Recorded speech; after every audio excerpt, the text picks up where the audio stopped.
యావన్ తెలంగాణ సమాజం పక్షాన నేను తెలంగాణ రాష్ట్ర ప్రజల పక్షాన అంబేద్కర్ గారికి హృదయపూర్వకమైన నా నివాళి అర్పిస్తా ఉన్నాను. అది మామూలుగా ఉండకూడదని, ఈ భారతదేశంలోనే ఎక్కడ లేనంత సమున్నతమైన గౌరవాన్ని అంబేద్కర్ గారికి ఇవ్వాలని మనం రెండు పనులు చేసినాం.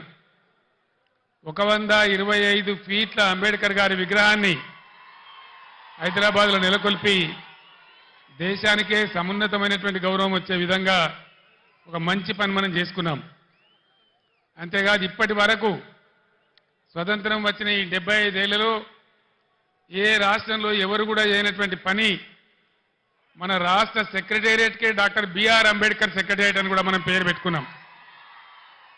ఇది మనం ఆ మహనీయునికి అర్పించినటువంటి నివాళి. ఇక్కడ నేను మీ అందరికీ ఒక మాట మనవి చేయదలుచుకున్నా. ఇక్కడి నుంచి ఈ చేవేళ్ల సభ నుంచి యావత్తు తెలంగాణ రాష్ట్ర ప్రజలకు కూడా ఒక సందేశాన్ని ఇవ్వదలుచుకున్నా.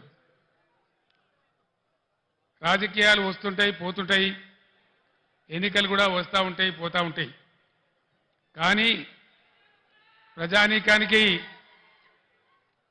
రాష్ట్ర ప్రభుత్వం అంటే ఒక ధీమా, ఒక ధైర్యం, మా ప్రభుత్వం ఉంది, మమ్మల్ని ఆదుకుంటుందనేటువంటి ఒక విశ్వాసం అనేది ఉండాలి. ఎక్కడైనా ప్రజలు ప్రభుత్వం నుంచి కోరుకునేది అదే. ఒక ఆయన కొద్దిగా ఎక్కువ జరగచ్చు, ఒక ఆయన కొద్దిగా తక్కువ జరగచ్చు. కానీ యావత్తు రాష్ట్ర ప్రజానీకానికి ఉండాల్సింది ఒక ధీమా, ఒక ధైర్యం, ఒక ఆత్మవిశ్వాసం. మమ్మల్ని అన్ని విధాలా ఆదుకునే మా ప్రభుత్వం ఉంది అనేటువంటి ఒక గౌరవమైనటువంటి భావం ప్రభుత్వం ఎడల ఉండాలి. ఈ మధ్య ఎన్నికల్లో నేను చాలా సభలలో చెప్పినాను, ఓటు వేసే ముందే చాలా జాగ్రత్తగా ఆలోచించాలి, ఏమాత్రం దెబ్బ తగిలినా చాలా పెద్ద పొరపాటు అయిద్దని నేను చెప్పినాను.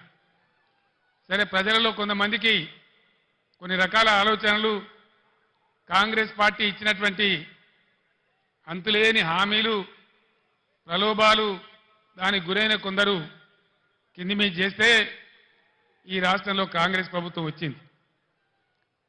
4 నెలలు గడిచి ఇప్పుడు 5వ నెల జరుగుతూ ఉంది. ఏ ఒక్క విషయంలో కూడా ఒక పాలసీ కానీ, వాళ్ళు చేసినటువంటి ఎన్నికల వాగ్దానాల మీద చిత్తశుద్ధితో కూడుకున్నటువంటి కార్యాచరణ కానీ ఎక్కడ కూడా కనపడతలేదు.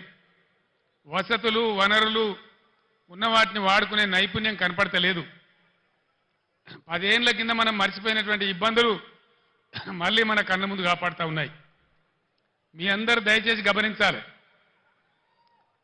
15 సంవత్సరాలు పోరాటం చేసి మీ అందరి దీవెనతోని, మద్దతుతోని ఆనాడు ఖమ్మం జైల్లో ఉండి అందించిన ఆరోగ్యం పాడైతే నిజాం ఆసుపత్రికి తరలించబడి 13వ రోజు దీక్ష చేరుకొని చచ్చిపోయే దిశకు పోయి సావు నోట్లో తలకాయ పెట్టి కూడా పోరాటం చేసి రాష్ట్రాన్ని మనం సాధించుకున్నాం. రాష్ట్రం వచ్చిన కొత్తలో చాలా ఇబ్బందికర పరిస్థితులు ఉండేవి.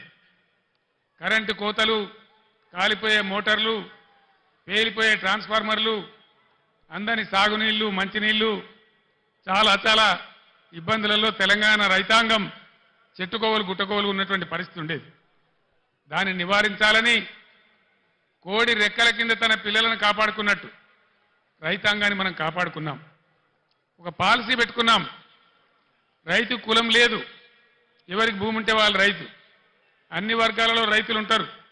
అందుకోసం వాళ్ళని కాపాడాలని, గ్రామాలు పట్టుకొమ్మలు కావాలని పట్టుబట్టి ఒక 5 పథకాలు పెట్టి, ప్రపంచంలోనే ఎక్కలేనటువంటి పథకాలు పెట్టి రైతాంగాన్ని కాపాడుకున్నాం. రైతు బంధు దేశంలోనే మొట్టమొదటిసారి ఎకరానికి 10,000 రూపాయలు ఇచ్చేటువంటి రైతు బంధు కార్యక్రమాన్ని తీసుకున్నాం. 24 గంటలు రెప్పపాటు పోకుండా, మోటార్ కాలకుండా, ట్రాన్స్ఫార్మర్ కాలకుండా ఉండే విధంగా నాణ్యమైన కరెంటు సరఫరా చేసుకున్నాం. రైతు చనిపోతే, ఒక గుంట భూమి ఉన్న రైతు చనిపోయినా ఆయనకు 5 లక్షల బీమా వారం 10 రోజుల్లో వచ్చేటట్టు ఏర్పాటు చేసుకున్నాం. అదేవిధంగా రైతుల పంట మొత్తం ప్రభుత్వమే కొనుగోలు చేసి నేరుగా వాళ్ళ బ్యాంకులలో రైతు బంధు వచ్చే విధంగా చేసుకున్నాం. అదేవిధంగా ఇట్లాంటి కార్యక్రమాలతోని రైతులలో ఒక ధీమా, ఒక ఆత్మవిశ్వాసం కల్పించగలిగినాం. అంబేద్కర్ గారు వెనుకబడిన తరగతుల గురించి పోరాటం చేసిన జ్యోతిబా పూలే గారు చూపించిన మార్గంలో గత 70 ఏళ్లలో లేనటువంటి 1100 గురుకుల పాఠశాలలు, వాటన్నిటిని జూనియర్ కాలేజీలుగా మార్చుకున్నాం. అవన్నీ కూడా మీ కళ్ళ ముందర ఉన్నాయి. కులము మతం లేకుండా దళితుల కోసం, గిరిజనుల కోసం, ముస్లిం వర్గాల కోసం, పేద వర్గాల కోసం, బలహీన వర్గాల కోసం 1100 రెసిడెన్షియల్ జూనియర్ కళాశాలలు ఈ రాష్ట్రంలో పెట్టుకున్నాం. దళిత బిడ్డలు, బీసీ బిడ్డలు, ఓసీ బిడ్డలలో కూడా నిరుపేదలు, గిరిజన బిడ్డలు ఎవరు కూడా విదేశాలకు పోయి చదువుకుందామంటే 20 లక్షల రూపాయల ఓవర్సీస్ స్కాలర్షిప్ ఇచ్చుకున్నాం. ఈరోజు ఇవన్నీ కూడా మాయమైనాయి. గత 5 నెలల్లో ఒక్క బిడ్డకు కూడా ఓవర్సీస్ స్కాలర్షిప్ ఈ ప్రభుత్వం ఇవ్వడం లేదు.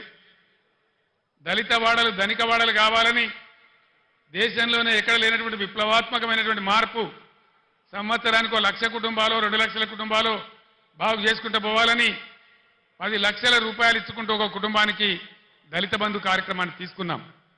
ఈరోజు కాంగ్రెస్ పార్టీ వాళ్ళు చెప్పినారు, కేసీఆర్ 10 లక్షల రూపాయలు ఇస్తా ఉన్నాడు, మా ప్రభుత్వం వస్తే మేము 12 లక్షల రూపాయలు ఇస్తాం అని ఆనాడు వాళ్ళు మాయ మాటలు చెప్పినారు. 1,30,000 మంది దళితులకు బీఆర్ఎస్ గవర్నమెంట్లోనే దళిత బంధు శాంక్షన్ చేసినాం, ప్రొసీడింగ్స్ ఇచ్చినాం, డబ్బులు జిల్లా కలెక్టర్లకు పంపించినాం. 12 లక్షలు ఇస్తామని నమ్మబలికిన ఈ కాంగ్రెస్ ఏం చేసింది? ఈరోజు ఒక్కలకు కూడా ఇవ్వడం లేదు, 10 లక్షలు కూడా ఇవ్వడం లేదు, 12 లక్షలు కాదు. కలెక్టర్లకు వచ్చినటువంటి డబ్బులు అకౌంట్లన్నీ ఫ్రీజ్ చేసి ప్రభుత్వం వాళ్ళ డబ్బులు వాపసు తీసుకున్నది. నేను ఒక్కటే మాట మీకు మనవి చేస్తా ఉన్నా, దయచేసి దళిత సమాజంలో ఉండే మేధావులు, దళిత యువత మీరు తీవ్రంగా ఆలోచన చేయాలి. మౌనంగా ఉంటే మన సమస్యలు పరిష్కారం కావు. పోరాట